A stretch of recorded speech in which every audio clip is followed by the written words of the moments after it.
Sarah Martinez had dreamed of becoming a Navy SEAL since she was 12 years old. Growing up in a small town in Texas, she watched her father struggle to make ends meet after losing his job at the local factory. Her mother worked double shifts at the diner just to keep food on the table. But what struck Sarah most was how her father never gave up, always telling her that dreams were worth fighting for, no matter what obstacles stood in the way.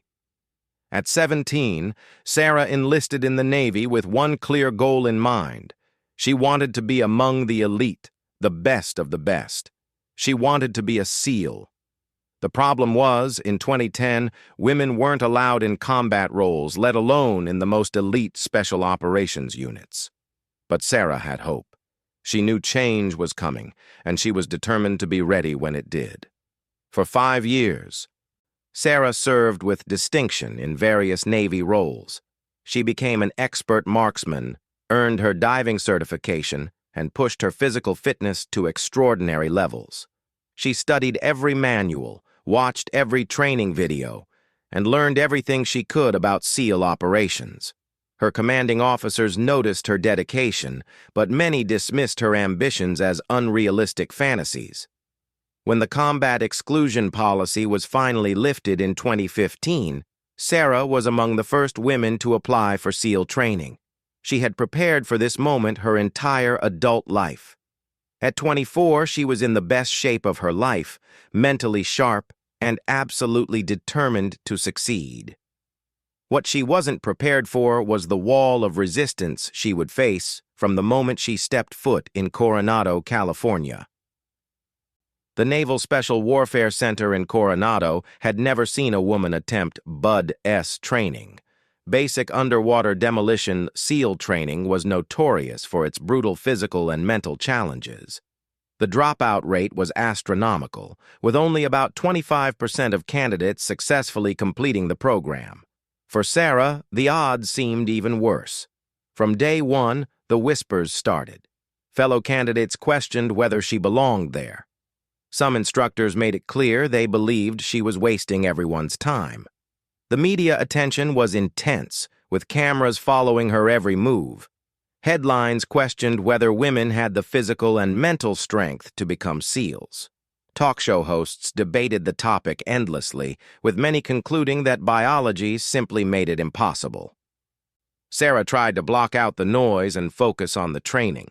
The first phase of BUD-S was all about physical conditioning. 5-mile runs in soft sand, ocean swims in frigid water, endless push-ups, pull-ups, and sit-ups.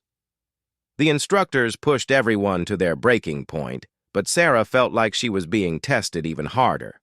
When male candidates struggled with an exercise, instructors would encourage them to push through.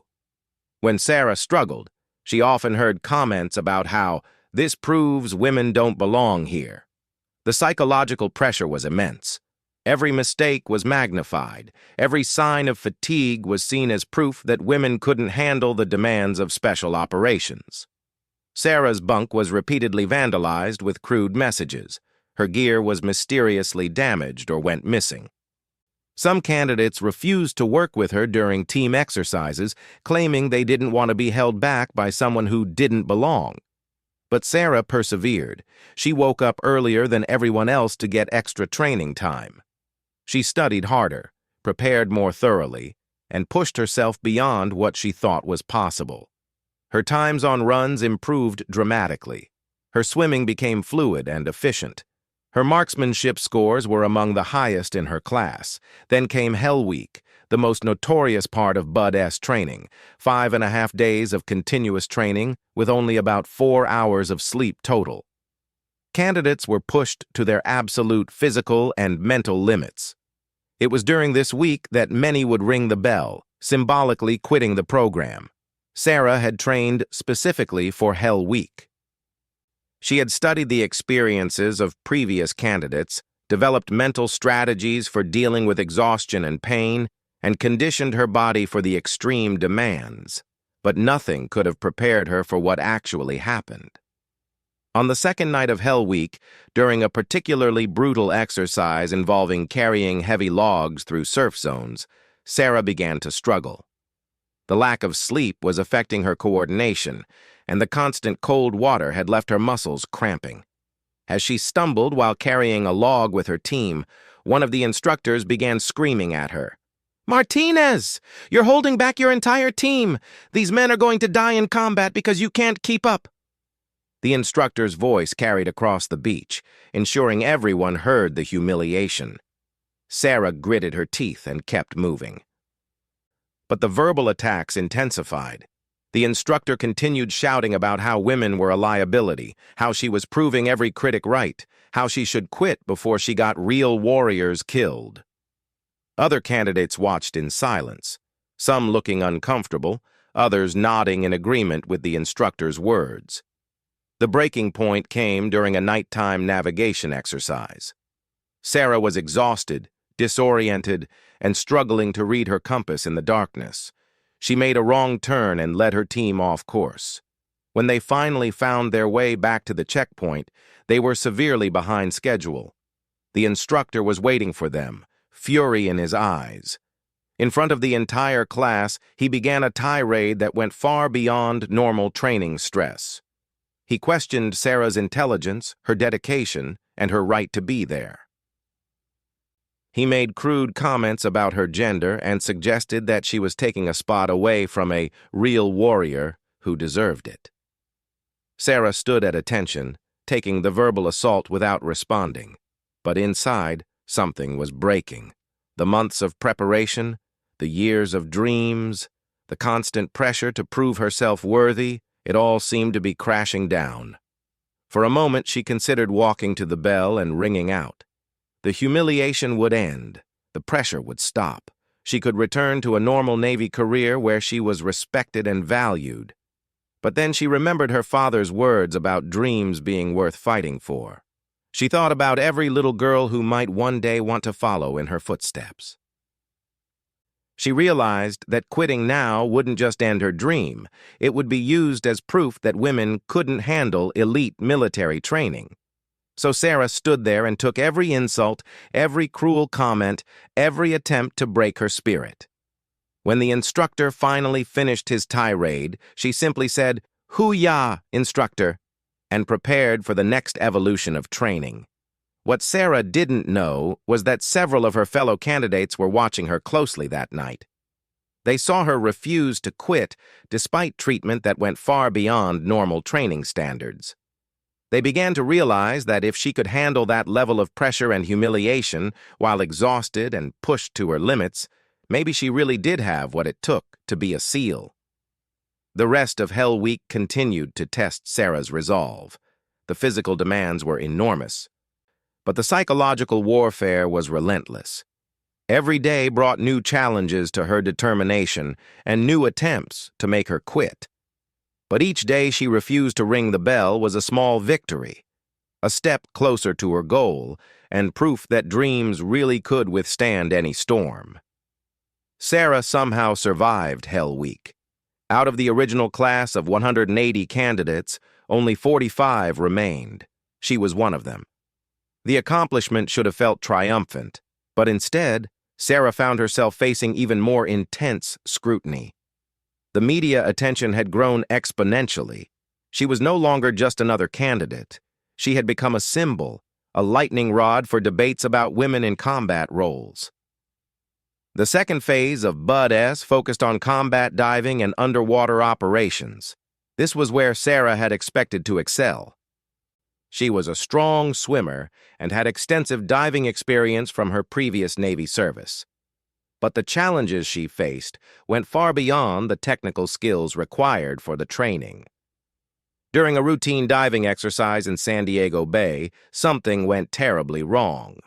Sarah was paired with Jake Morrison, a candidate who had made his opposition to women in special operations very clear. The exercise required them to work together underwater to complete a series of tasks while sharing equipment and air supply. 20 feet below the surface, Jake suddenly grabbed Sarah's diving mask and ripped it from her face.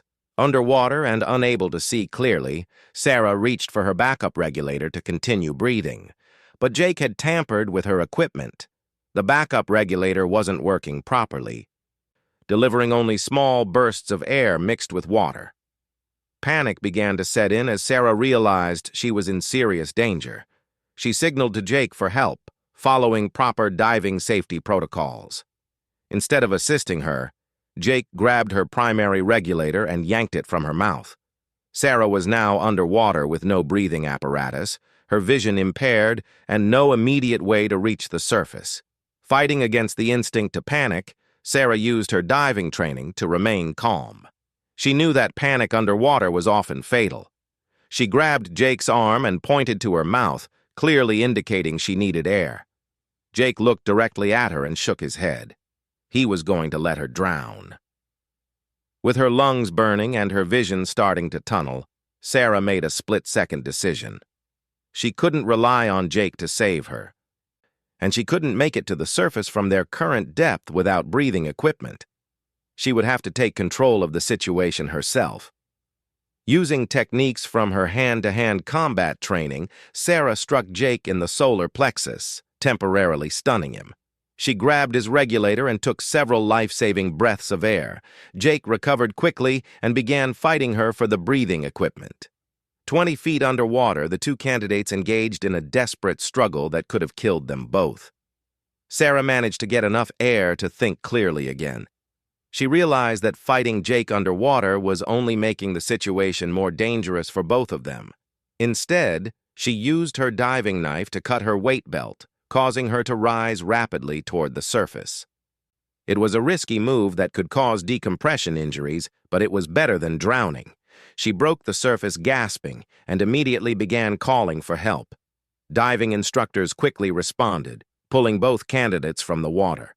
Jake surfaced moments later, claiming that Sarah had panicked underwater and attacked him. He insisted that he had tried to help her, but that she had become hysterical and dangerous. The incident report was damning. Multiple witnesses on the surface had seen Sarah cut her weight belt and make an emergency ascent, which was against protocols. They had seen her strike another candidate underwater. Jake's account of events painted her as unstable and dangerous. The physical evidence seemed to support his version of the story.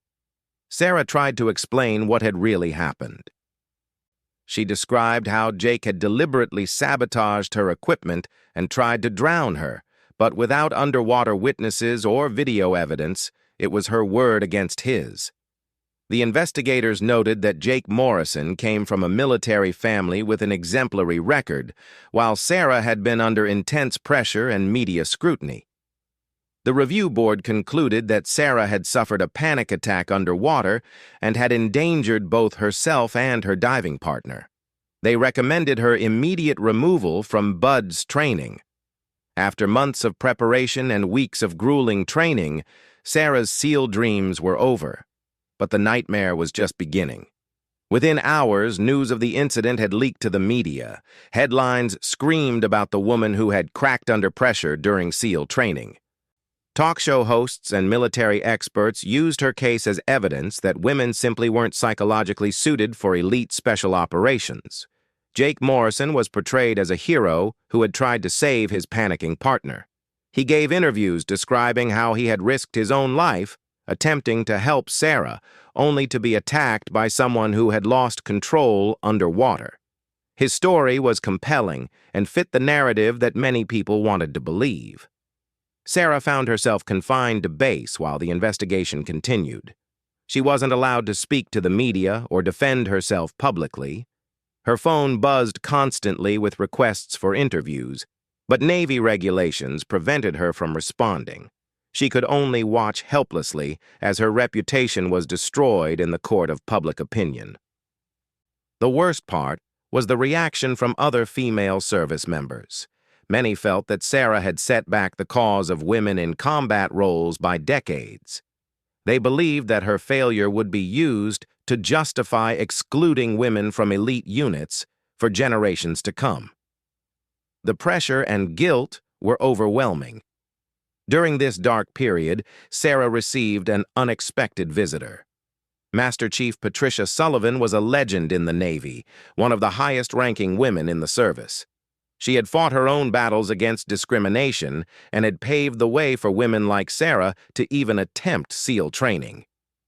Master Chief Sullivan sat down with Sarah in a small conference room on base. She looked directly into Sarah's eyes and asked one simple question. Did you really panic down there, or is there more to this story? For the first time since the incident, Sarah felt like someone actually wanted to hear her side of events. She told Master Chief Sullivan everything about Jake's sabotage, the deliberate attempt to drown her, and the impossible choice she had faced 20 feet underwater. Master Chief Sullivan listened without interruption.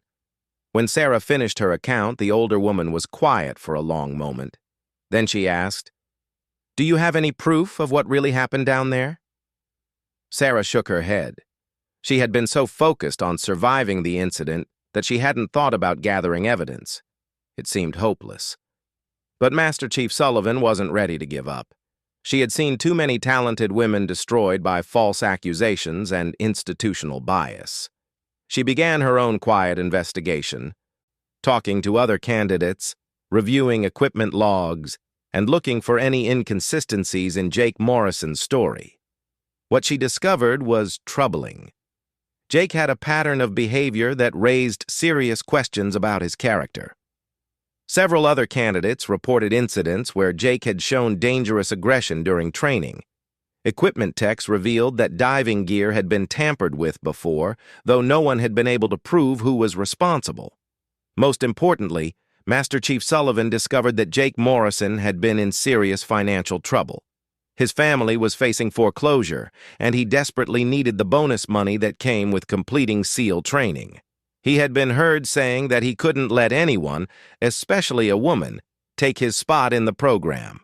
But even with these discoveries, there still wasn't enough evidence to overturn the review board's decision. Sarah's naval career seemed finished, her dreams shattered, and her reputation destroyed.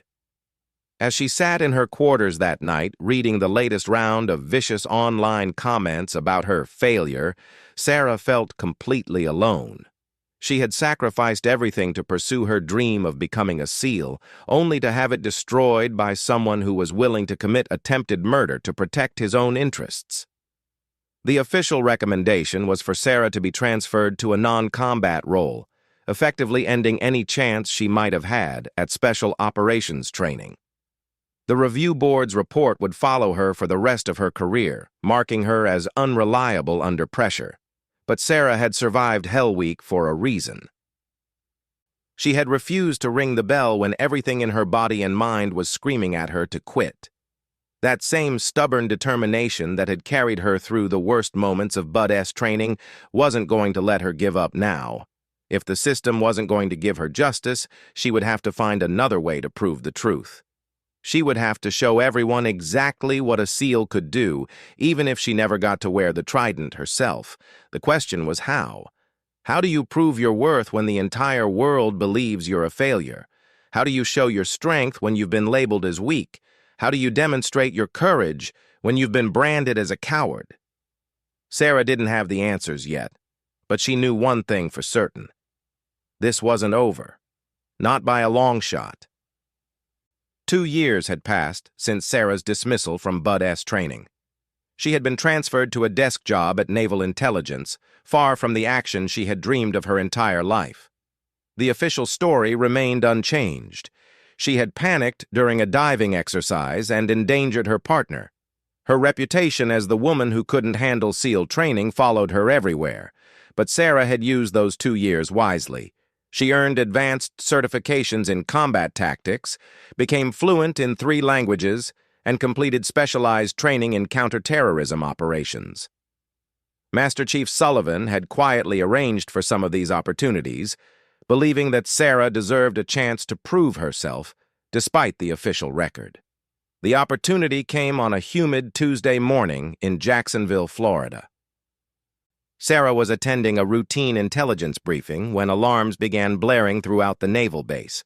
A terrorist cell had taken hostages at a nearby elementary school. The situation was escalating rapidly, with over 200 children and teachers trapped inside. The base commander immediately contacted the nearest SEAL team, but they were deployed overseas on a classified mission. The FBI's hostage rescue team was 6 hours away. Local SWAT teams were en route, but intelligence suggested the terrorists had sophisticated weapons and explosives. Every minute of delay increased the danger to innocent children. As the base erupted in activity, Sarah found herself in the Emergency Operations Center. Her intelligence training gave her clearance to be there. But nobody expected her to contribute anything meaningful to the tactical response. She was just another desk officer watching a crisis unfold. The initial reports were terrifying. 5 heavily armed terrorists had stormed George Washington Elementary School during morning assembly. They had herded all the children and staff into the gymnasium and were making impossible demands. They wanted the release of convicted terrorists from federal prison, $50 million in untraceable currency, and safe passage out of the country. What made the situation even more dangerous was the terrorists' obvious military training. They had disabled the school's security systems, jammed local communications, and positioned themselves strategically throughout the building. Intelligence analysts believed they were former special forces from a hostile nation, making them extremely dangerous opponents. Sarah watched the tactical displays showing the school's layout and the terrorists' positions. Her SEAL training kicked in automatically as she analyzed the situation. She noticed several things that the incident commanders had missed. The terrorists had made critical mistakes in their positioning. There were vulnerabilities in their setup that a properly trained operator could exploit. When she quietly pointed out these observations to Master Chief Sullivan, who had arrived to assist with the crisis, the older woman made a decision that would change everything. "Commander Phillips," Master Chief Sullivan addressed the incident commander, "Petty Officer Martinez has specialized training in close-quarters combat and building clearance. She's identified several tactical opportunities that your team might want to consider." Commander Phillips looked at Sarah skeptically. He knew her reputation as the woman who had washed out of SEAL training. But the situation was desperate, and he was willing to listen to any suggestions that might save lives. Sarah stepped forward and began explaining what she had observed. The terrorists had positioned themselves to defend against a conventional assault from the main entrances, but they had left several vulnerabilities. There was a maintenance tunnel system that connected to the gymnasium's basement. The ventilation system could provide concealed movement through the building. Most importantly, their communication patterns suggested they were operating with a significant blind spot on the school's eastern side. As Sarah outlined a potential rescue plan, the room fell silent. Her analysis was thorough, creative, and tactically sound. She had identified opportunities that trained hostage rescue specialists had missed. Commander Phillips found himself seriously considering a plan proposed by someone who was supposedly unfit for special operations. But before any plan could be implemented, the situation deteriorated dramatically. One of the terrorists became agitated when demands weren't met quickly enough and fired a warning shot inside the gymnasium. Through surveillance equipment, they could hear children screaming in terror. That's when Jake Morrison walked into the operations center. Jake had successfully completed SEAL training after Sarah's dismissal and was now part of an East Coast team. He had been called in as the nearest available special operations asset, despite being only one person against 5 terrorists. His reputation as the man who had tried to save his panicking female partner during training gave him credibility in the room. When Jake saw Sarah, his face hardened. He immediately dismissed her tactical analysis, claiming that someone who had cracked under pressure couldn't be trusted to assess a real-world crisis. He proposed his own plan, a direct assault that would rely on speed and aggression to overwhelm the terrorists. The two plans couldn't have been more different. Jake's approach was conventional and straightforward, but carried enormous risks for the hostages. Sarah's plan was complex and required precision execution, but offered much better chances of saving innocent lives. Commander Phillips was torn between the two options. On paper, Jake was the trained SEAL with an exemplary record. Sarah was the intelligence officer who had failed special operations training. But Sarah's analysis was clearly superior, and her understanding of the tactical situation was remarkable. The decision was made for them when communications equipment picked up chatter from inside the school. The terrorists were becoming increasingly agitated and had begun threatening to execute hostages if their demands weren't met within the next hour.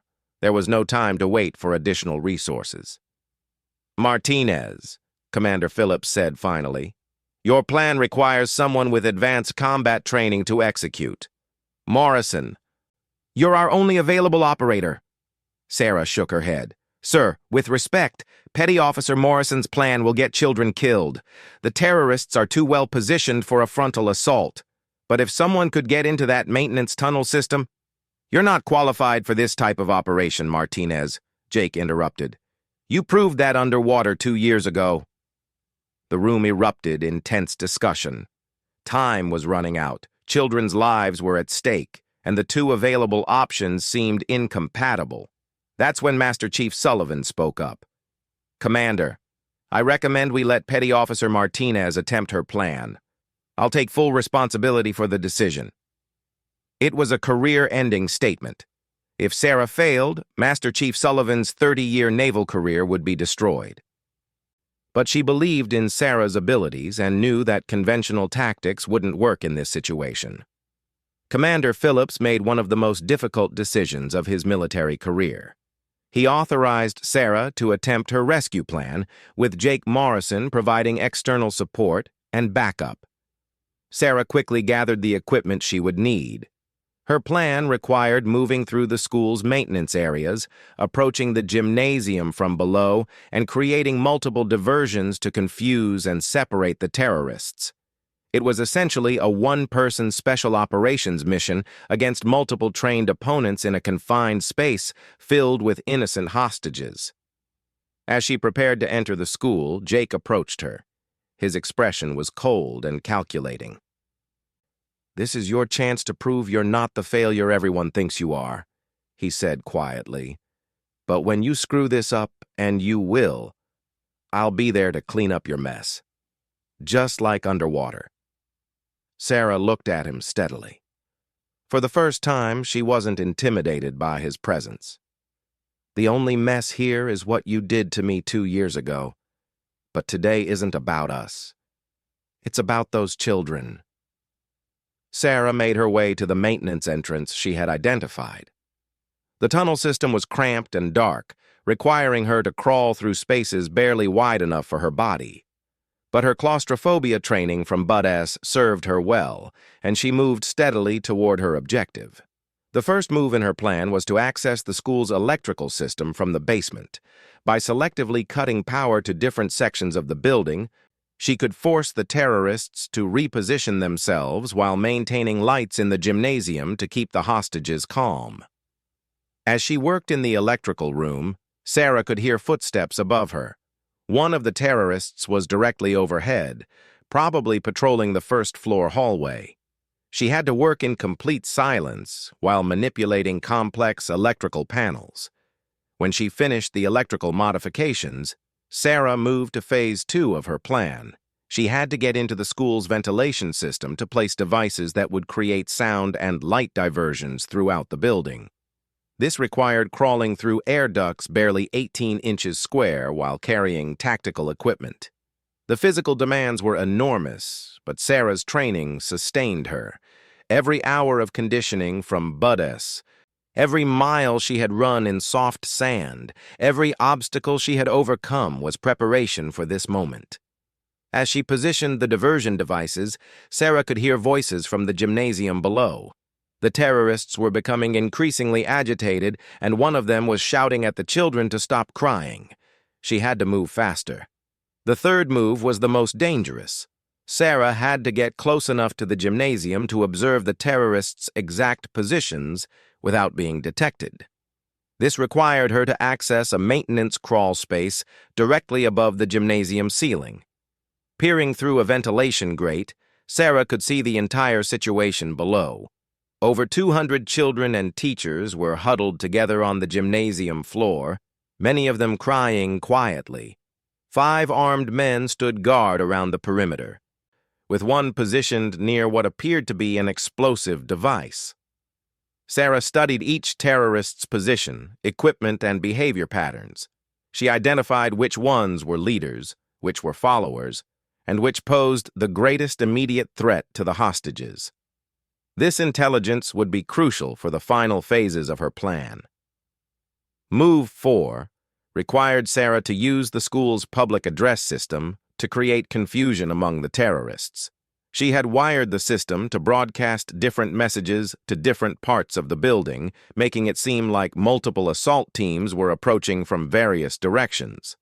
As the diversionary broadcasts began, Sarah watched the terrorists' reaction through the ventilation grate.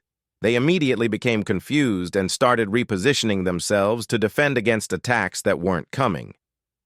2 of them left the gymnasium to investigate the supposed threats, reducing the immediate danger to the hostages.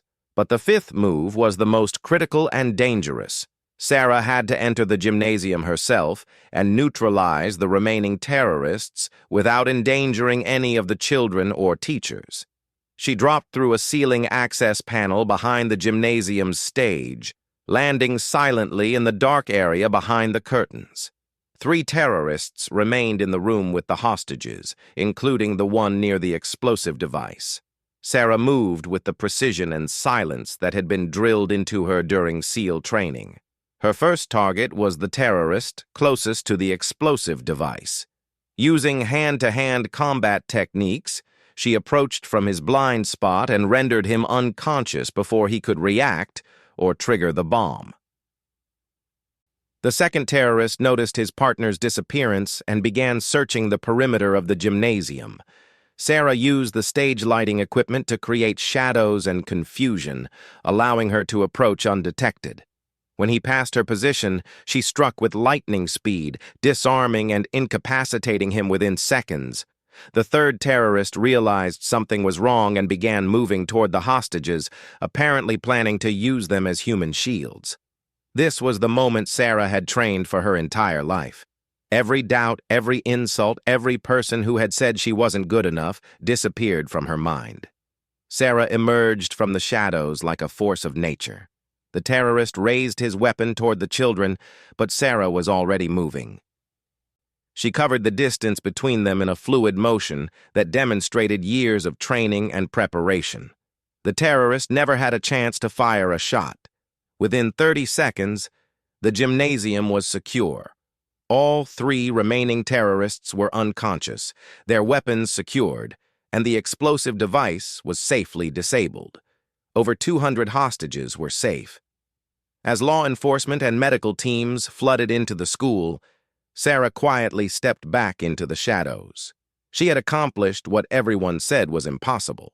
She had executed a complex special operations mission flawlessly, saved hundreds of lives, and proved definitively that she had the skills and courage to be among the elite. The media coverage was immediate and overwhelming. The story of the intelligence officer who had rescued an entire school single-handedly captured national attention. When reporters learned that Sarah was the same woman who had supposedly failed SEAL training, the narrative became even more compelling. Within hours, questions began arising about the original diving incident. If Sarah was capable of such extraordinary tactical performance, how could she have panicked during a simple training exercise?